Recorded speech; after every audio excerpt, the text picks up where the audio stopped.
Sejam bem-vindos. Nós estamos aqui reunidos mais essa manhã, dispostos a falar da palavra, a conversarmos um pouco mais a respeito da verdade. E essa manhã, surgiu um tema no meu coração, ao longo da semana, e que me levou a estudar bastante alguns pontos que eu quero compartilhar com vocês aqui. E eu intitulei isso, para quem gosta de anotar, Felizes são os pobres. Felizes são os pobres. Isso, no mínimo, chama atenção. O que quer dizer isso? Porque quando a gente se refere a alguém como sendo pobre, por exemplo, pobre de espírito, será que o que vem nas nossas mentes? Será que quando a gente elogia, quando a gente quer elogiar alguém, a gente chama essa pessoa de pobre de espírito? Será que isso tem, talvez, uma conotação de elogio, de alguma coisa positiva? Na verdade, é mais fácil pensar que não, né? Na verdade, a gente se move para um outro oposto. Parece que a gente está querendo ser negativo, pejorativo com aquela pessoa. Quando você fala, por exemplo, em relação ao espírito, essa pessoa é pobre de espírito. A gente quer dizer o quê? Que é um elogio para ela? Não. Geralmente a gente pensa, esse cara é rico, ele tem tudo, mas no espírito ele é pobre.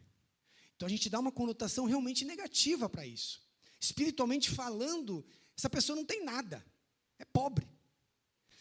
Porém, na Bíblia, essa linguagem ela parece ser completamente diferente do que nós temos hoje em dia, no dia a dia. A linguagem bíblica é completamente diferente, o entendimento dessas coisas. Quero levar vocês até um texto, na palavra,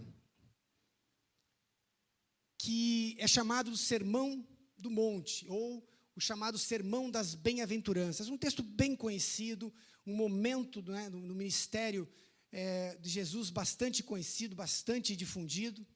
E, na verdade, a gente encontra essa narrativa em dois dos evangelhos chamados sinóticos. A gente encontra ela em Mateus, no capítulo 5, e em Lucas, no capítulo 6. Então, em Mateus, no capítulo 5, nós lemos: Bem-aventurados os pobres em espírito, pois deles é o reino dos céus. Na versão NVI. Na versão Almeida e Revista fala: Bem-aventurados os humildes de espírito, porque deles é o reino dos céus. Lá em Lucas fala: Bem-aventurados vocês, os pobres. Simplesmente. Pois a vocês pertence o reino dos céus. Lá na Almeida Revista: Bem-aventurados vós, os pobres, porque vosso é o reino do céu. Interessante, então, esse jogo de palavras. Esses dois autores, eles citam praticamente a mesma coisa, mas parece que um deles omite algo. Parece que um deles se refere unicamente a um estado de pobreza que parece remeter a uma questão material. Pobres. Felizes são os pobres. Bom, nós temos que concordar que, em primeiro lugar, Jesus sempre foi um sujeito intencional. Sempre. Todas as coisas que ele proferiu, todas as coisas que saíram da boca dele, sempre foram com intenção. Sempre foi algo muito preciso, para despertar algo, para trazer algo à tona, para chamar atenção a algum outro ponto. Nada do que Jesus disse, nada, é algo assim despropositado. Nós precisamos ter isso em mente, sempre, quando lemos o que Jesus fala. E já no início desse discurso, Jesus usa uma frase bastante chocante. Então veja, a história diz que ele se reúne, ele está ali caminhando, e de repente ele vê que tem um povo, uma multidão em volta dele. E ele percebe que pode ser um momento oportuno para ele falar a respeito disso. E ele começa o discurso dele. Bem-aventurado, abençoado, feliz são os pobres. Bom, quando a gente faz uma frase inaugural de um discurso, ainda mais Jesus como o melhor orador que já tivemos, sempre o orador procura buscar uma frase de efeito. Uma frase que busca chamar a atenção do seu público. Isso é importante notar. É a frase que abre o discurso. É a frase que você começa quando está todo mundo meio disperso ainda. Quando ainda tem os caras... Olha, ele começou a falar. As pessoas ainda não foram cativadas pela atenção. Quando eu coloco no título, felizes são os pobres, concorda que eu chamei a atenção de alguns de vocês? É uma frase que pode parecer meio estranha. É algo que, como assim? O que isso significa? Onde que você quer chegar com isso? E Jesus fala exatamente disso. Ele quer despertar a atenção dessas pessoas. Felizes são os pobres. Felizes mesmo são as pessoas que são pobres de espírito. O que parece uma coisa até certo ponto, mas não faz sentido. Porque para eu ser feliz, eu preciso ser espiritualmente rico. Eu preciso ser espiritualmente desenvolvido. Eu preciso ser espiritualmente pleno. Mas ele está dizendo que para eu ser feliz, eu tenho que ser espiritualmente pobre. Isso chama atenção. E essa frase, na verdade, muito simples, digamos, na sua composição gramatical, felizes são os pobres. Né? Se você for fazer uma análise sintática, isso é simples, é fácil identificar as coisas aqui. Não é uma frase difícil. Mas ela carrega consigo um conceito bastante complexo. Uma chave preciosa, e eu estou apertando aqui tudo. Uma chave preciosa que praticamente define toda a eternidade da humanidade. Ele começa com esse ponto. Então, uma frase simples, mas que carrega um entendimento não tão simples assim. Carrega consigo uma compreensão, aliás, bastante complexa. Porque ela tem em si, digamos assim, a chave para o reino de Deus. A chave para a vida eterna junto ao Pai. A chave que abre as portas do reino. Porque os pobres de espírito, vão entrar no reino. E quem entra é porque tem a chave. Eu posso entrar, eu tenho acesso a isso. Porque é algo que não dá livre acesso. Só quem é pobre, porque os pobres de espírito, é que vão entrar no reino do céu. Então perceba que a conotação que Jesus dá para isso, ela é muito forte. Ele está falando de uma herança profunda, que cabe a quem? Aos pobres. Portanto, a chave que abre as portas do reino dos céus está onde? Na pobreza. Na pobreza de espírito. Em algumas versões, humildade de espírito. Nós vamos falar sobre isso. Em outras versões, ainda como vimos em Lucas, apenas o fato de ser pobre. Porém, o que significa exatamente, então, ser pobre? Ser pobre de espírito. Aonde que Jesus quer chegar com isso? Que história que é essa de que eu tenho que ser pobre para entrar no céu? Porque se eu leio Lucas, se a única coisa que chegou a mim foi o Evangelho de Lucas, eu leio que eu tenho que ser pobre, a minha interpretação lógica é, eu preciso ser pobre para entrar no reino dos céus, começa a trazer um conflito, inclusive, com a nossa cultura capitalista, não é verdade? Bom, o fato é que a compreensão dessas palavras foi e ainda tem sido fruto de debate entre teólogos e historiadores bíblicos de todos os tempos. E eu tomei o cuidado de fazer algumas pesquisas e eu percebi como isso foi realmente discutido, demandado, essa doutrina. O que a gente precisa fazer aqui, de novo, é voltar à origem. O que é a palavra pobre? Será que é isso mesmo? Então, se você vai investigar no grego, como originalmente foi escrito esse manuscrito, né, pelos autores, tanto Lucas quanto Mateus, a palavra é ptokos, um P mudo. E essa palavra, no grego, remete no sentido literal, pleno, claro, pronto, à pobreza, miséria. Tanto no âmbito pessoal, espiritual, emocional, quanto financeiro, digamos assim, de bens materiais. Remete a isso. Essa palavra no grego quer dizer isso, miserável. O que gera mais confusão ainda, não é verdade? Gera mais confusão ainda. Aí a gente vai um pouco mais para frente e a gente começa a ver assim, nós hoje lemos na Almeida, na NVI, nós lemos a palavra, muitas vezes, inclusive, humilde. Né? Na Almeida e Revista a gente tem. E a gente precisa ver de onde veio isso. Porque a nossa tradução do português não veio do grego. Ela já veio originária de uma outra tradução. E para a gente ter isso em mente, a gente é notório, é consenso que a versão do King James, ela é, digamos assim, aqui tem a fama de ser a tradução moderna do inglês, né, para o inglês, mais fiel ao texto original. Porque ela usou exatamente as fontes originais, tanto do hebraico quanto do grego. Ele não partiu do latim para o inglês. Ele partiu do grego, o original. Então, reconhecidamente a fonte mais confiável, a fonte que tem mais confiabilidade nesse sentido. E, quando vemos lá na King James, a palavra é poor, que é pobre. Não existe a palavra humilde. Em nenhuma delas existe a palavra humilde. Mas a palavra em inglês é pobre, poor. Aparentemente, quando ela foi traduzida para o português, a palavra humilde, em uma determinada versão, foi escolhida porque, culturalmente, ela remetia a alguém simples, pobre. Sabe quando você quer descrever alguém como pobre? Geralmente a gente procura evitar esse termo, não é verdade? Porque ele carrega um tanto pesado. Ela pode ter uma conotação pesada. Então, no lugar, a gente usa a palavra humilde. Aquela pessoa lá, ela é tão humilde. O que a gente quer dizer é que ela é pobre.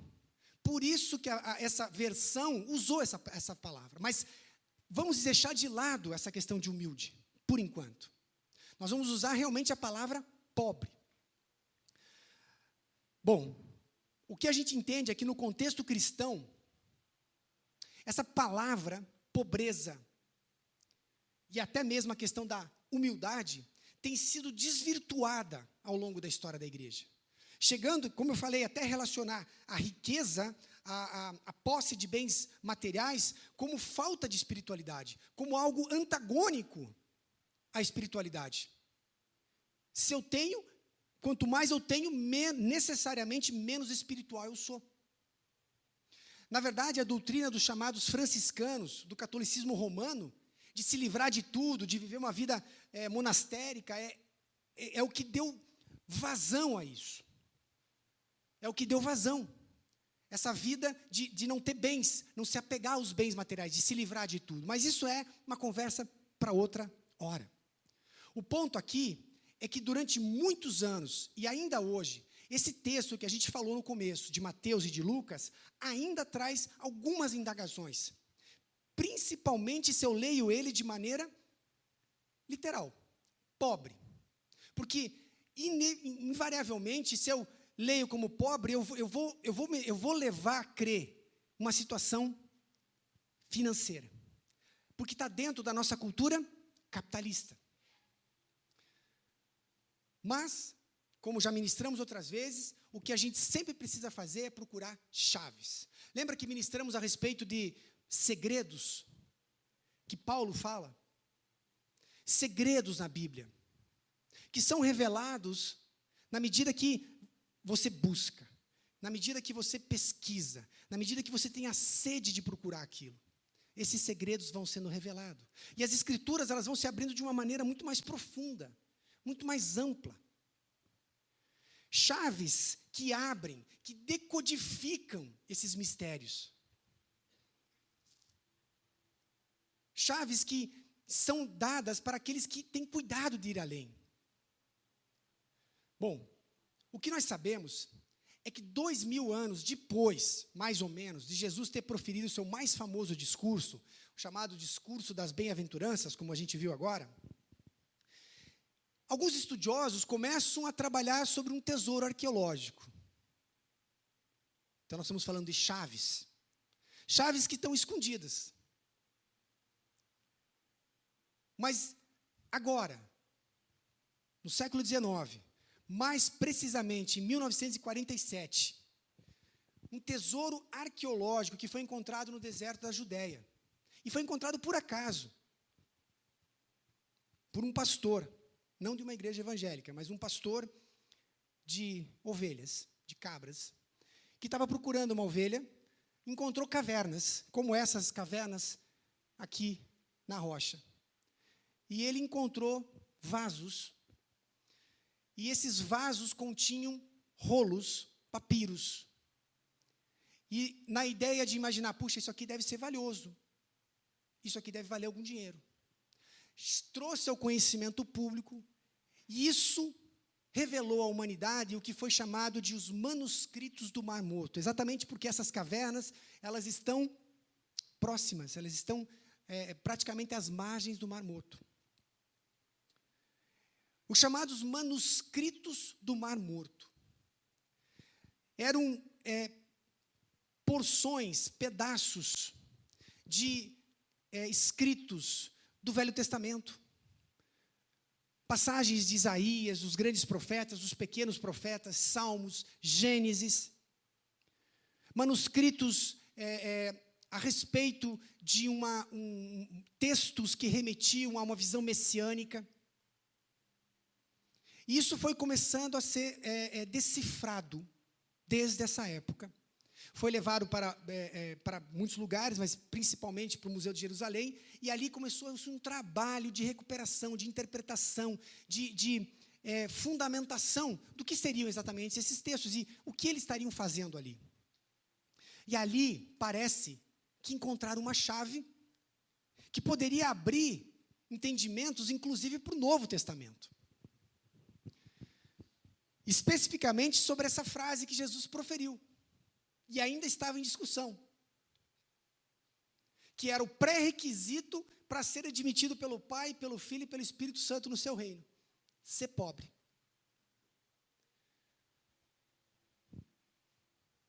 A gente começa a olhar todas as versões em português, em inglês, e a gente começa a tentar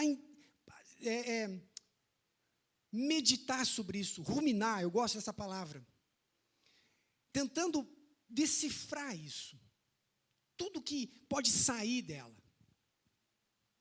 Agora, a gente tem que começar a ver, talvez, enxergar como esses historiadores, estudiosos, arqueólogos encontraram essa chave. A gente precisa entender que manuscritos são esses, para ver se eles são realmente próprios, devidamente aceitos para serem usados, no sentido de ferramenta para decifrar a própria Bíblia.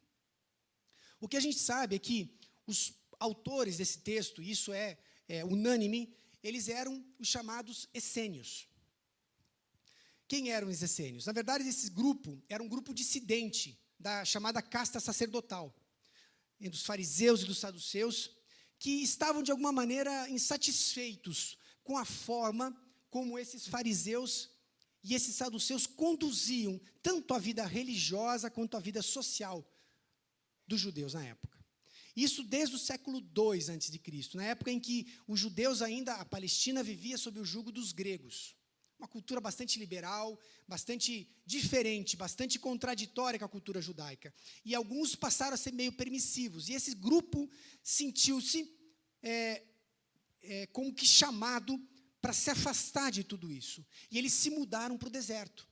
Se mudaram para o deserto da Judéia, e ali eles viviam uma vida, até certo ponto, ascética, isolados da sociedade, totalmente, absolutamente dedicados ao estudo da palavra e da chamada santificação pessoal. E esse grupo foi desenvolvendo textos, transcrevendo passagens da Torá, transcrevendo passagens dos profetas, dos salmos, e foram sendo armazenados isso. Mas junto com esses textos, eles também tinham textos de produção própria. Olha que interessante, um parênteses aqui. Esse grupo, quando foi para o deserto, eles levaram consigo, isso era algo da cultura judaica, essa visão messiânica, de que um dia o Messias viria, a promessa divina do Messias. E um dos textos que foi encontrado ali, ele trazia a menção a esse Messias, em que ele era esperado, era uma história, onde eles descreviam que o Messias era esperado todos os dias, a qualquer dia, especificamente durante uma refeição. E onde ele apareceria em pessoa, e ele abençoaria o pão e o vinho, e de certa forma ele inauguraria a era messiânica. Agora, é muito interessante, né? O fato de que Jesus, que historicamente sabemos, nunca esteve entre eles, e eles, muito menos entre Jesus, tenha se revelado como um Messias exatamente durante uma refeição, na chamada última ceia, fazendo o quê? Abençoando o pão e o vinho. Coincidência? Um texto que foi encontrado ao acaso, que não pertencia provavelmente nem à cultura, e não temos como saber, inclusive, se era, historicamente falando, da época. Até porque esses essênios foram totalmente dizimados, eles foram dispersos, né, próximo do 68, 70, logo antes da queda de Jerusalém. Então, esse texto provavelmente era antes da vinda de Jesus. Enfim, isso traz luz, isso traz algo que é digno de se olhar com mais atenção. Bom, voltando ao nosso tema, aonde eu quero chegar exatamente no ponto, tudo isso é para construir um cenário, para que vocês consigam chegar aonde eu gostaria que vocês chegassem. Há poucos anos atrás, um epigrafista, um sujeito que interpreta, que estuda essas escrituras, esses manuscritos, lá da Universidade de Jerusalém, trabalhando com um desses textos que foi encontrado, essa narrativa, ela continha uma série também de bem-aventuranças. E havia ali também uma narrativa de uma espécie de uma guerra espiritual, uma guerra cósmica, entre duas forças, os chamados filhos da luz e os filhos da treva, as trevas. E que, no final, quem venceria essa batalha seriam os filhos da luz. Porque eles continham algo, uma expressão idiomática no hebraico, anivei ruá. Me perdoa a minha pronúncia, meu hebraico está um pouco enferrujado. O que acontece é que eles encontram essa expressão idiomática. O que é uma expressão idiomática? Uma expressão idiomática é algo que, se você pegar as palavras isoladamente, elas não têm sentido pleno ao que para a qual ela foi lançada. Por exemplo, ficar com o pé atrás, entrando pelo cano. Se eu traduzisse de maneira literal, por exemplo, vou traduzir entrando pelo cano para o inglês, going into the pipe. O americano vai ficar olhando, o que isso quer dizer? Né? Então, são expressões que, literalmente, elas não têm sentido, mas a expressão ela é idiomática. Naquele idioma, ela remete a um contexto. Entrando pelo cano é alguém que se deu mal, não é verdade? Está com o pé atrás, significa o quê? Desconfiança. Então, essa expressão idiomática, ela foi encontrada que caracterizava exatamente os vitoriosos dessa batalha. Os filhos da luz. Os filhos da luz venceriam essa batalha e teriam, inclusive, uma promessa de uma vida plena e eterna. Algo muito alusivo a essa primeira parte do texto do Sermão da Montanha. Concordam comigo? E ali diziam que esses vitoriosos, os filhos da luz, somente foram vitoriosos porque eles eram anavei ruá. Agora, o que é um anavei ruá? Em primeiro lugar, de novo, isoladamente, essa expressão não significa muita coisa. Se for traduzir de maneira literal, seria mais ou menos assim, encurvado pelo vento. Então, essas pessoas, elas foram vitoriosas porque eles eram encurvados pelo vento. Não faz muito sentido. Mas, ali traz um entendimento idiomático do que acontece com o trigo quando sopra o vento. Vocês já viram um trigal quando o vento sopra? É lindo. O trigo pende na direção do vento, não é verdade? Um trigo não tem como resistir à ação do vento. Você não consegue ver lá um raminho de trigo tentando se segurar. Eu não vou me dobrar. Por mais que ele queira, ele não consegue. Se é que ele tem poder de querer alguma coisa, não é verdade? Mas não há como. Naturalmente falando, é algo que simplesmente acontece. Quando o vento sopra, o trigo pende. Que alusão é essa? Que alusão é essa? De não resistir à ação do vento. Jesus disse, certa vez a Nicodemos, enquanto conversavam, o vento sopra onde quer. Você escuta o seu som, mas não sabe de onde vem, nem para onde vai. O que Jesus está falando aqui? Fazendo uma metáfora ao Espírito Santo. Ao Espírito Santo. Jesus está dizendo que quando o vento do Espírito sopra, a gente não tem noção para onde ele vem, para onde ele vai. Você percebe que a coisa acontece, que tem algo acontecendo, mas ou você resiste, ou você se deixa levar. Jesus diz assim, assim ocorre com todos os nascidos do Espírito. Eles passam a se tornar sujeitos ao Espírito, assim como algumas questões são sujeitas ao vento. Quanto a isso, ele falou também, homens de duro entendimento e incircuncisos de coração e de ouvido, vós sempre resistis ao Espírito Santo. Lá no deserto, Deus se refere ao povo como homens de dura cerviz, pescoço duro, que não se curva. Como que na verdade, essa expressão dura cerviz é uma expressão idiomática de quem tem uma espécie de um ferro aqui no pescoço e você não consegue se dobrar. Você já fez essa brincadeira? Coloque um cabo de vassoura aqui atrás.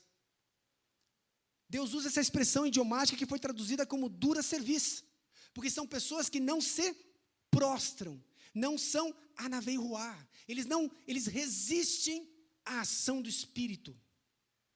E por isso, não estão sujeitos à graça de Deus. Quem resiste ao Espírito, portanto, não é um anaveiruá.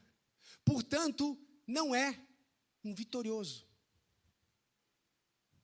O que a gente começa a se relacionar, começa a entender com esse texto lá dos essênios, a gente começa a trazer uma luz para o que Jesus talvez estivesse falando, na composição de todas as coisas.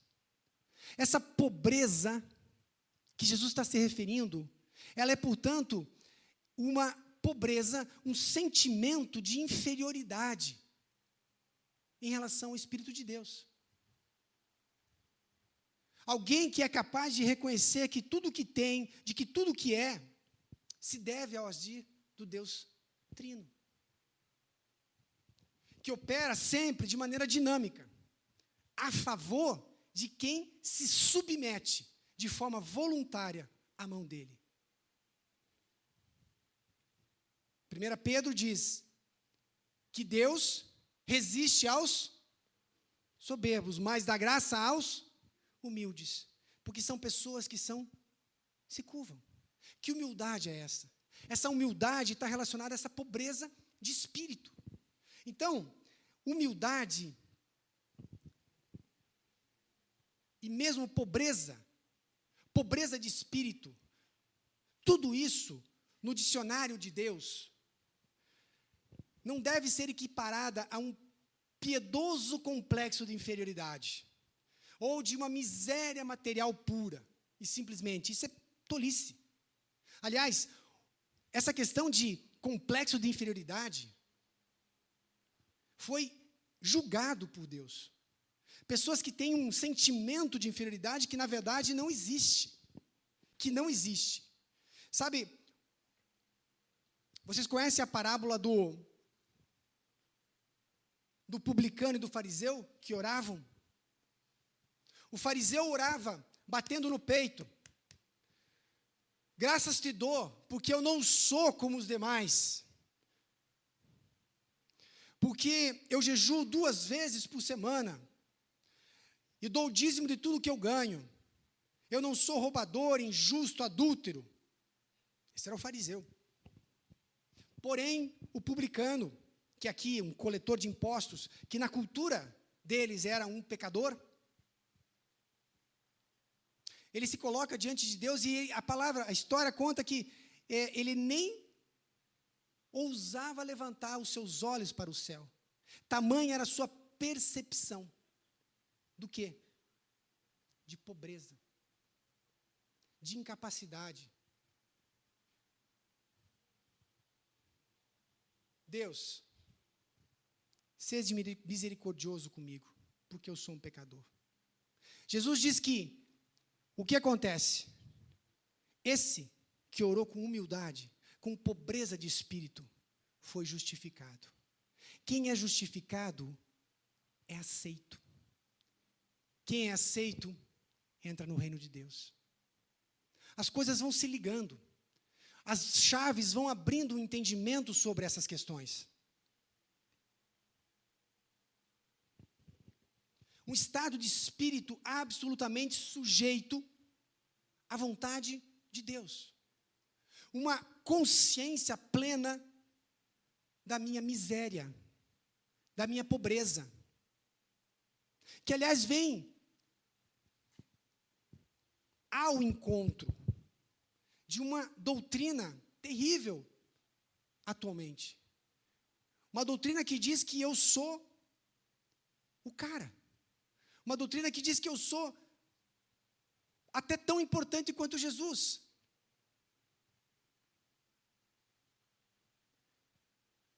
Quem é o homem? Para que Deus se lembre. A doutrina bíblica pura, baseada na teologia, diz que nós somos, e aliás, só assim seremos aceitos se nos colocarmos numa atitude de miséria, de pobreza. Mesmo materialmente, tudo que eu tenho não é meu. Tudo que eu possa conquistar não é meu. Não cabe a mim. Não veio fruto da minha capacidade. Diz respeito à graça de Deus. Essa é a atitude certa para nos colocarmos diante de Deus. O pobre, aqui, como Mateus fala, o pobre de espírito, mas o pobre que Lucas quer dizer, é o cara que não tem nada. É o cara que abate o seu orgulho e simplesmente se submete ao agir de Deus. E não ao seu próprio, que é um grande desafio. Talvez o maior ato de humildade humana. Quando eu faço o que não me apetece. Porque não é a vontade de Deus. Sabe, renunciar aos meus desejos para cumprir a vontade de Deus. O orgulho, por outro lado, ele impede que a gente aproveite, que a gente desfrute da boa, perfeita e agradável vontade de Deus para nós. Porque o orgulhoso, ele não aceita que a Bíblia tenha a palavra final sobre a sua vida. Ele sempre acha que ele tem a coisa certa. Dura serviço. Não me prostro. Não me rendo. Como a igreja de Laodiceia se achava rica, poderosa, capaz. Mas o próprio Jesus diz que ela era o quê? Nada. Você pensa que você é alguma coisa? Nós não somos nada. E esse não é um discurso de miserabilidade, assim, olha, para sair daqui eu sou um nada, eu sou um coitado. Se a gente já tem problema de autoestima, meu Deus, eu fui no culto hoje, o pastor acabou comigo, agora eu vi que eu não presto nada mesmo. Não é essa a intenção. Eu estou falando de uma disposição diante de Deus. de uma disposição mental e espiritual diante do nosso Salvador.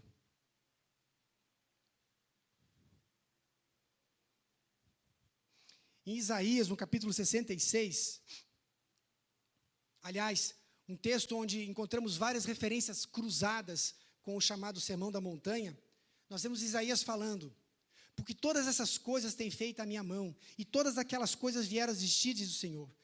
Todavia, para este homem olharei. Para quem que ele vai olhar? Para quem que ele vai render algo, ceder algo? Para que homem? Para aquele que é pobre e de um espírito humilde e que treme diante da minha palavra. O que é tremer? É medo? Pânico? Desespero? Não. É reconhecimento. É entender que diante dessa palavra eu não tenho nada para fazer. Eu não tenho argumentos. Eu não tenho atuação. Deus está dizendo: eu olho, eu justifico, e mais do que isso, eu os aceito. A todo aquele que se coloca diante de mim, de mãos vazias, pobres, miserável. Se nós, qualquer um de nós, acha que existe algo dentro de você, dentro de mim, capaz de chamar a atenção de Deus para você, você não está sendo pobre. Você está carregando algo consigo. E que tem algo não é pobre. Se você pretende ser aceito pela sua generosidade, eu sou tão generoso, tão generosa, eu sou tão bom, tão boa, eu sou tão querida, eu sou tão humilde. Alguém já escutou isso, por acaso? Muitas vezes isso não é sequer verbalizado, mas ele é o quê? Exalado. As pessoas conhecem esse discurso. É uma atitude. É uma atitude que, sem querer, nos coloca soberba no coração. Pequenininho. Mas uma gota de soberba sequer, nos impede de se colocar diante de Deus Pai, à porta do reino. Seja lá o que for que tem de bom no teu coração, lembre que não está ali por tua causa. Tiago diz que toda boa dádiva e todo dom vem de Deus. Dom perfeito vem de Deus. Se há algo bom em mim, em você, em nós, não é humano. Aliás, nós não somos capazes de produzir nada de bom. Nós dependemos absolutamente de Deus e do Espírito Santo, porque a benignidade, a bondade, a paz, o perdão, o amor, me ajuda aqui, o fruto do Espírito, a alegria, elas são o quê? Fruto do homem? Não. Isso vem do Espírito. Só do Espírito. Portanto, se há algo bom em nós, nós precisamos sempre lembrar, jamais esquecemos de reconhecer que se algo bom eu fiz, se algo bom eu sou, se algo bom eu concedo, é pela graça de Deus na minha vida. Isso me torna um sujeito pobre e feliz de mim que sou pobre. Amém? Eu recomendo essa manhã a reler essa recomendação. E a ler à luz da versão SS atualizada. Feliz é o homem que reconhece a sua miséria plena e total dependência de Deus, porque este irá para o céu. Simples assim. Amém? Deus abençoe vocês poderosamente essa manhã, que isso possa trazer frutos de verdadeira humildade no coração de cada um de nós. Olá, obrigado por assistir ao nosso canal. Não deixe de se inscrever e compartilhar, para que possamos atingir ainda mais pessoas com a palavra de Deus e engrandecer ao nome do nosso Senhor Jesus Cristo. Toda semana, um novo vídeo para abençoar a sua vida. Aqui na Beat Church. Vem ser igreja com a gente.